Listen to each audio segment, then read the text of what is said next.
Assalamualaikum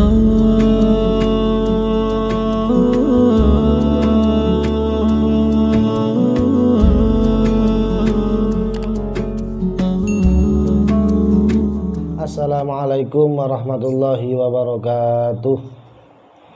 Alhamdulillahirabbil alamin wassalatu wassalamu ala asyrafil anbiya wal mursalin sayyidina wa maulana Muhammadin wa ala alihi wa sahbihi ajmain, amma ba'du. Teman-temanku yang kami hormati, alhamdulillah pada kesempatan kali ini kita bertemu kembali dalam keadaan sehat walafiat. Tentunya kami hadir di tengah-tengah panjenengan semua akan membahas permasalahan-permasalahan seputar hukum fikih.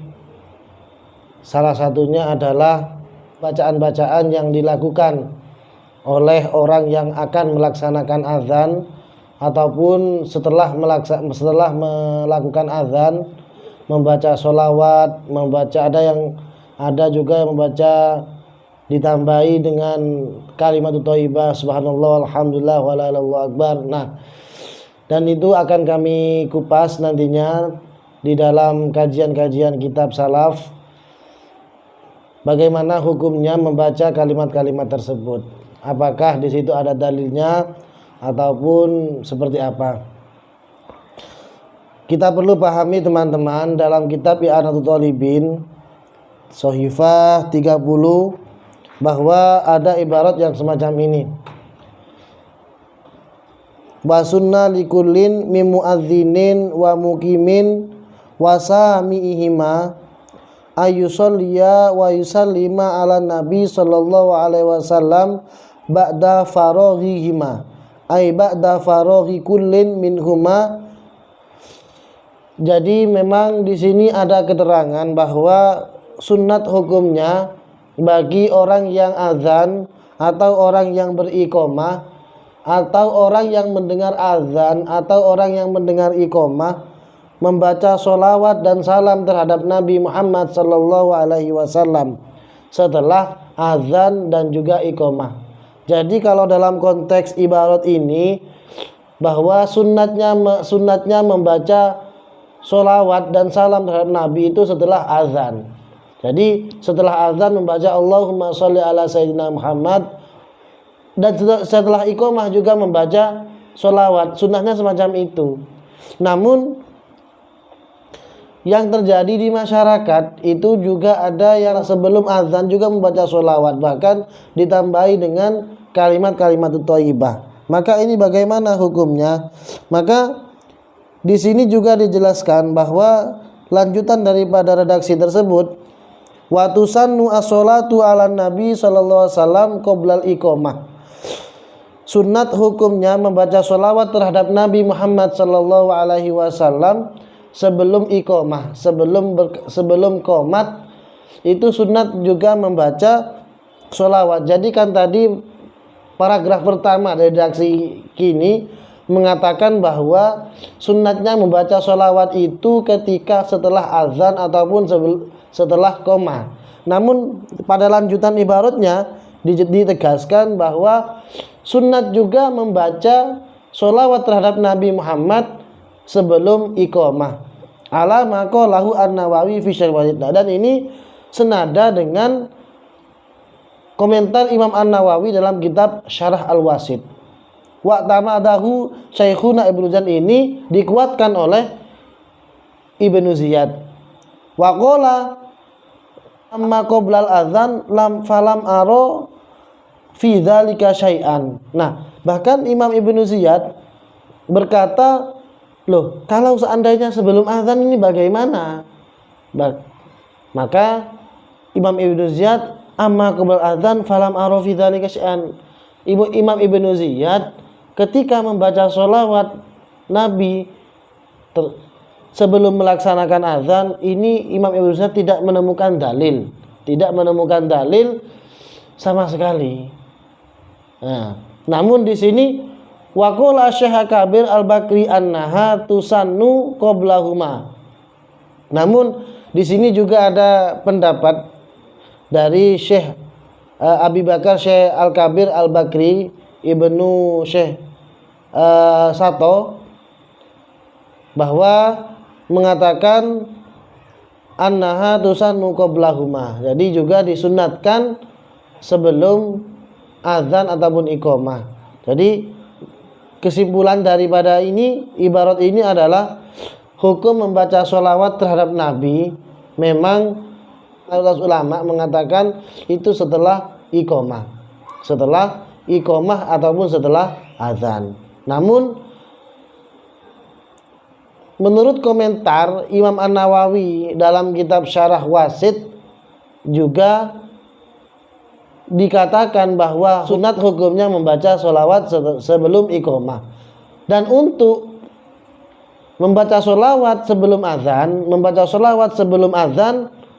maka mayoritas ulama mengatakan tidak ada dalil. Bahkan Imam Ibnu Hajar dalam fatwanya, Fatawi Fiqhiyah Kubrah, menegaskan bahwa kita tidak boleh mengatakan atau meyakini kesunahan membaca sholawat sebelum azan. Membaca sholawat sebelum azan itu tidak boleh kita meyakini kesunahan tersebut, bahwa itu rangkaian kesunahan azan, kita tidak diperbolehkan. Akan tetapi menurut Syekh Al-Kabir Al-Bakri di sini menegaskan bahwa hukum membaca sholawat itu juga sunnah sebelum azan dan iqamah. Jadi sebelum azan dan iqamah itu menurut beliau Syekh Al-Kabir Al-Bakri ini hukumnya adalah disunnahkan. Hukumnya disunnahkan. Jadi membaca sholawat seperti yang dilakukan oleh masyarakat ketika sebelum azan ataupun sebelum iqamah ini sesuai dan harus mengikuti pendapat daripada Imam Syekh Al-Kabir Al-Bakri tersebut. Jadi ada yang mengkhilafi, tapi cuman mayoritas ulama mengatakan ini hukumnya tidak sunat, semacam itu. Seperti dan senada dalam kitab Bughyatul Mustarsyidin, senada juga dengan ibarat tadi dalam kitab Fathul Mu'in ataupun i'anahnya, bahwa redaksinya semacam ini: tusannu as-sholatu ala nabi sallallahu alaihi wasallam ba'dal iqamah kal adzan. Hukumnya sunat membaca sholawat terhadap Nabi Muhammad sallallahu alaihi wasallam setelah iqamah, seperti halnya sunat membaca sholawat terhadap Nabi setelah azan. Wa ayanu laha sighatun, dan lafadznya, sighatnya tidak tertentu, pokoknya membaca sholawat terhadap Nabi, terserah Allahumma sholli Muhammad apa sallallahu Muhammad, terserah, tidak tertentu menurut dalam kitab Bughyatul Mustarsyidin. Kemudian fayambaghi al-ityan biha ba'dahuma thumma Allahumma rabba hadhihi da'wati tamah ila akhir. Nah, setelah membaca sholawat setelah azan itu juga hukum, setelah azan ataupun setelah iqamah itu sunat membaca Allahumma rabba hadhihi da'wati tamah ila akhir. Allahumma rabba tamah, yaitu yang biasanya dilakukan atau dibaca ketika doa setelah membaca azan tersebut. Wa nukila Ainawawi wa tamada Ibnu Ziyad annahu yusannu al-ityanu biha qabla iqamah. Nah, kemudian dinukil dari Imam An-Nawawi dan dikuatkan oleh Imam Ibnu Ziyad bahwa sunnat al-ityan biha qabla iqamah, juga sunnat hukumnya membaca sholawat terhadap Nabi sebelum iqamah. Wa anil Bakri sunnaha qablahuma, dan juga dinukil dari Imam Al-Bakri seperti yang ada dalam kitab Fathul Mu'in ataupun kitab i'anahnya tersebut, mengatakan bahwa hukumnya sunnah membaca sholawat sebelum azan ataupun iqamah. Jadi kesimpulan daripada permasalahan ini adalah ketika ada orang yang mengatakan yang membaca di situ sholawat terhadap Nabi SAW, memang ada ulama yang mengatakan hukumnya sholawat terhadap Nabi sebelum azan itu ada yang mengatakan sunnah, yaitu Imam Al-Bakri. Namun untuk kalimah thayyibah sendiri ini kami masih belum menemukan ulama yang mengatakan itu hukumnya sunnah, dan juga tidak boleh dikatakan itu rangkaian daripada azan, tidak boleh. Namun kalau kita membaca kalimah thayyibah seperti yang dilakukan oleh para orang-orang yang azan, biasanya Allahumma shalli ala sayyidina Muhammad, subhanallah wala haula wala quwata illa billahil azim. Nah, itu biasanya yang dilakukan, yang dibaca oleh orang-orang azan khususnya di kampung kami, bahwa itu bukan rangkaian sunnah, tapi boleh dibaca dengan niat zikir, itu boleh. Tapi kalau meyakini itu hukumnya adalah sunnah dan rangkaian dari azan, maka ini hukumnya tidak diperbolehkan. Sekian dari kami, kurang lebihnya mohon maaf. Assalamualaikum warahmatullahi wabarakatuh.